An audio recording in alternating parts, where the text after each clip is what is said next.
Hello दोस्तों, नमस्कार, राम राम। आज सीखेंगे 10 अति महत्वपूर्ण रीजनिंग के क्वेश्चन। तो श्रीयादेव मारवाड़ क्लासेज पे आपका हार्दिक स्वागत है। करते हैं क्लास को शुरुआत। इस क्लास के अंदर रीजनिंग के 10 अति महत्वपूर्ण क्वेश्चन की शुरुआत करेंगे और क्वेश्चन को सीखेंगे एक एक करके हल करना। तो देखते हैं पहला क्वेश्चन। नीचे दी गई श्रृंखला को पूरा करें। यानी ये श्रेणी से रिलेटेड क्वेश्चन है। नीचे दी गई श्रृंखला को पूरा करें, श्रेणी से रिलेटेड क्वेश्चन है। श्रेणी क्या है? 2, 2 के बाद 5, 5 के बाद 9, 9 के बाद 16, 16 के बाद 27, 27 के बाद 45, 45 के बाद क्वेश्चन मार्क है। तो इसमें क्या लॉजिक अप्लाई किया गया है? 2 के बाद 5, 5 के बाद 9, 9 के बाद 16, 16 के बाद 27, 27, 27 के बाद 45, 45 के बाद क्वेश्चन मार्क। तो इसमें क्या प्लस किया? +3, इसमें +4, इसके अंदर प्लस क्या किया? +7, इसके अंदर +11, इसके अंदर +18। यानी श्रेणी बढ़ती गई है। इसके अंदर +4 किया गया। इस 3 और 4 को जोड़ के क्या प्राप्त किया? 7। 4 और 7 को जोड़ के क्या प्राप्त किया? 11। 11 और 7 को जोड़ के क्या प्राप्त किया? 18। और 18 और 11 को जोड़ेंगे तो कितना होगा? 29। अगर 45 के अंदर क्या जोड़ देंगे? 29। तो हमारा राइट आंसर क्या होगा? 74। हमारा राइट आंसर क्या होगा? 74। क्योंकि पहले 3 प्लस हुआ, उसके बाद 4, उसके बाद 7, 7 के बाद 11, 11 के बाद 18। तो यानी श्रेणी कैसे बढ़ी? 3 और 4 को प्लस किया 7, अगली संख्या के अंदर 7 ऐड किया। 7 और 4 को प्लस किया 11, अगली संख्या के अंदर 11 ऐड किया। 11 और 7 को प्लस किया 18, 18 अगली संख्या के अंदर ऐड किया। और 11 और 18 को जोड़ा तो 29। 45 के अंदर क्या प्लस करेंगे? 29। तो हमारा right answer option number D 74 होगा इस क्वेश्चन का। नेक्स्ट क्वेश्चन नंबर 2 की तरफ बढ़ते हैं। Question number 2। निम्नलिखित शब्दों में दर्पण प्रतिबिंब दर्पण प्रतिबिंब निम्नलिखित शब्दों को दर्पण में देखने पर उसका प्रतिबिंब होगा। यानी इसका दर्पण प्रतिबिंब दिखाना। तो दर्पण प्रतिबिंब का क्या खासियत होती है कि दाएं बाएं में परिवर्तन हो जाता है और बाएं दाएं के अंदर परिवर्तन हो जाता। जो लेटर इस साइड से दिख रहा है प्रतिबिंब में दिखेगा तो वो इस साइड से दिखेगा।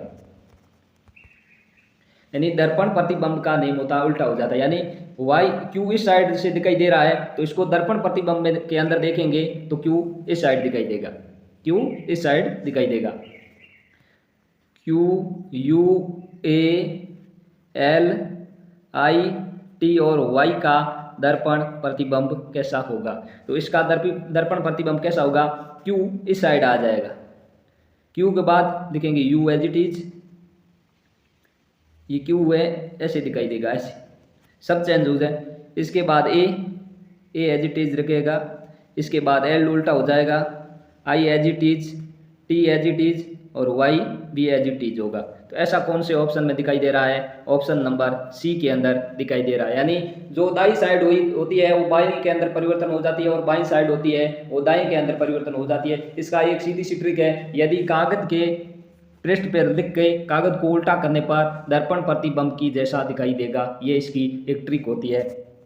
इसका राइट आंसर होगा option number C. Option number सी।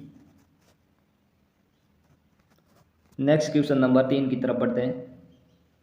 Question number 3। यदि वर्णमाला को विपरीत क्रम में रख दिया जाए तो दाएं से तीसरे अक्षर के बाएं 13वां अक्षर कौन सा होता? अंग्रेजी वर्णमाला को यह होता है सही क्रम और ये होता है विपरीत क्रम। A to Z से लेकर A तक ये होता है। अंग्रेजी वर्णमाला को विपरीत क्रम में लिख दिया जाए तो बाएं से तीसरे अक्षर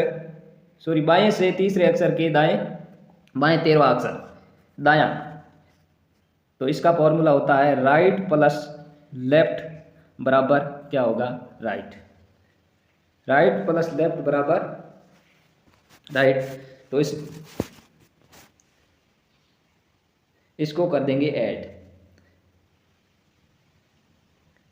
राइट से तीसरा प्लस लेफ्ट से 13, इन दोनों को जोड़ेंगे तो कितना प्राप्त होगा?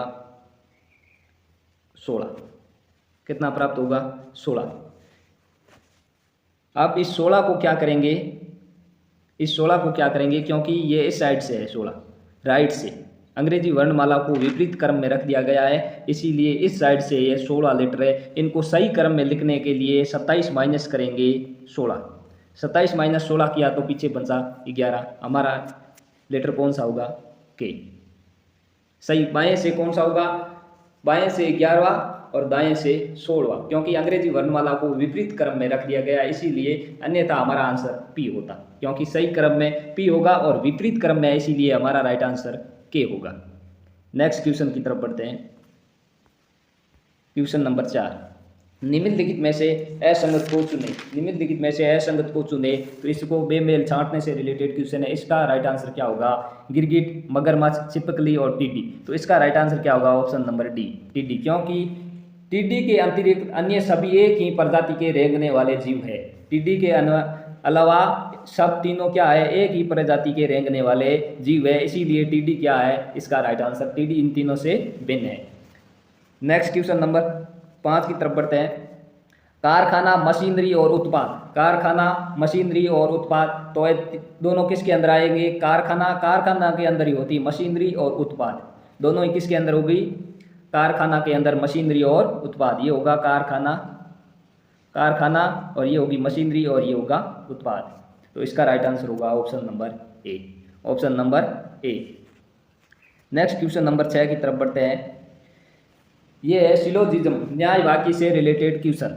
कथन दिया है सभी कुर्सी मेज है, कुछ पक्षी मेज है। अब इन चारों में से कौन सा निष्कर्ष सही होगा? निष्कर्ष नंबर 1 या दोनों या 2, 3, चारों में से कौन सा निष्कर्ष सही होगा? तो पहले क्या इस कथन को पढ़ेंगे। सभी कुर्सी क्या है? मेज है। सभी कुर्सी क्या है? मेज है। तो मेज के अंदर लिखेंगे किसको? कुर्सी को।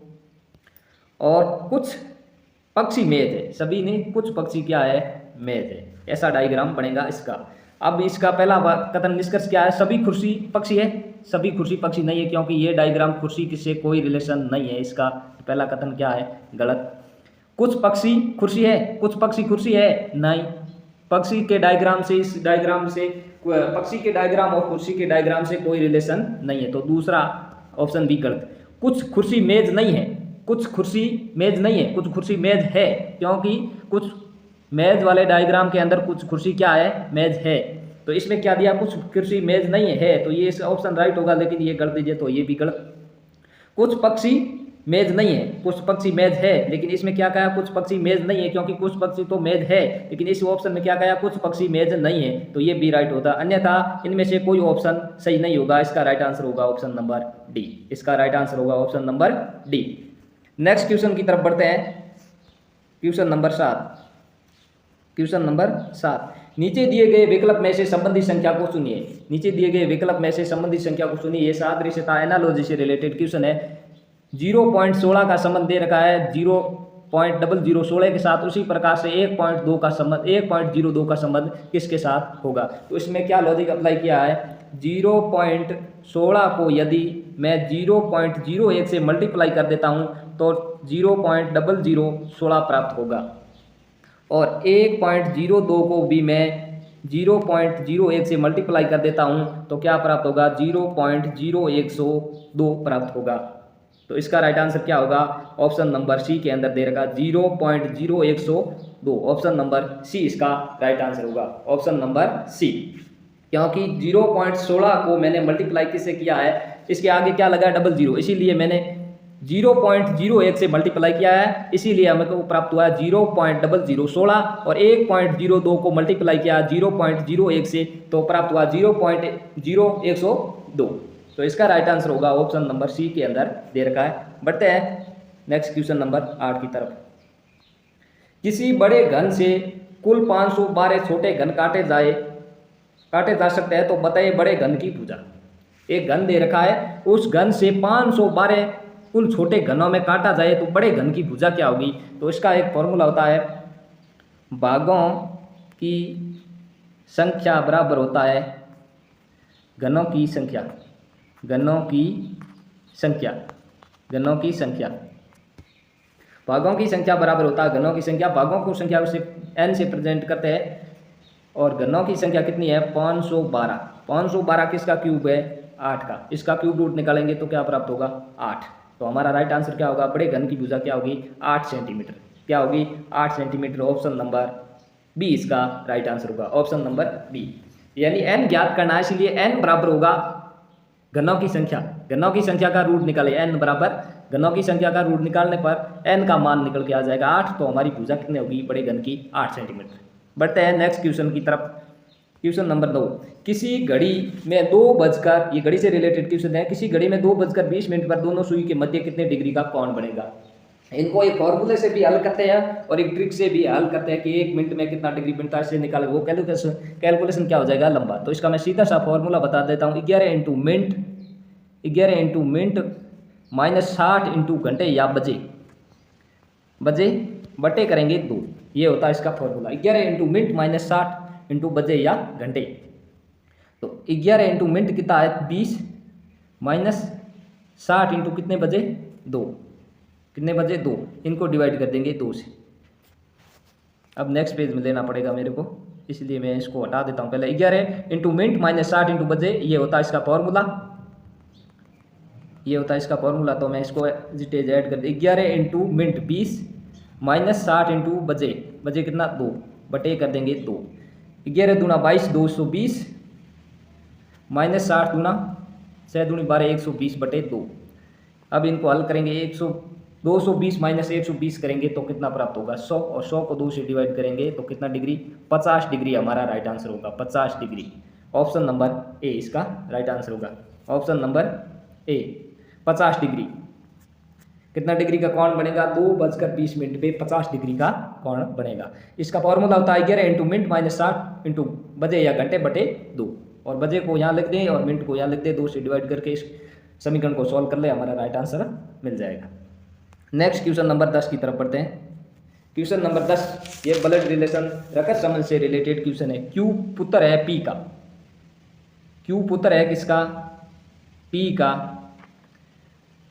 एक्स पुत्री है क्यू की, एक्स किसकी पुत्री है क्यू की, आर बुआ है एक्स की, आर किसकी बुआ है एक्स की, तो इसकी क्या होगी बहन, आर किसकी बहन होगी क्यू की, क्योंकि क्यू की पुत्री कौन है एक्स। एल आर का भाई है, एल है वो किसका भाई है आर का भाई है। अब पूछा क्या है एल का पी के साथ क्या संबंध है, एल का पी के साथ क्या संबंध है। ये तीनों बहन भाई है और इन तीनों का पुत्र पिता कौन है पी, तो एल का संबंध इसके साथ क्या है, एल इसके क्या लगता है पुत्र, क्योंकि पी का पुत्र कौन है क्यू, क्यू की बहन कौन है आर, और आर का भाई कौन है एल, तो इसीलिए ये तीनों ही किसकी संतान है पी की संतान है। तो इसका राइट आंसर होगा पुत्र। आर का भाई कौन है एल, और एल की बहन कौन है आर, और आर क्या है क्यू की बुआ, तो सीधी सी बात है क्यू की क्या होगी बहन, ये तीनों किसकी संतान है पी की। तो इसका राइट आंसर होगा ऑप्शन नंबर डी। तो दोस्तों इस वीडियो को कर दीजिए शेयर और सब्सक्राइब, ताकि मैं इसी प्रकार से रीजनिंग के अति महत्वपूर्ण क्वेश्चन आप तक प्रोवाइड करवाता रहूं।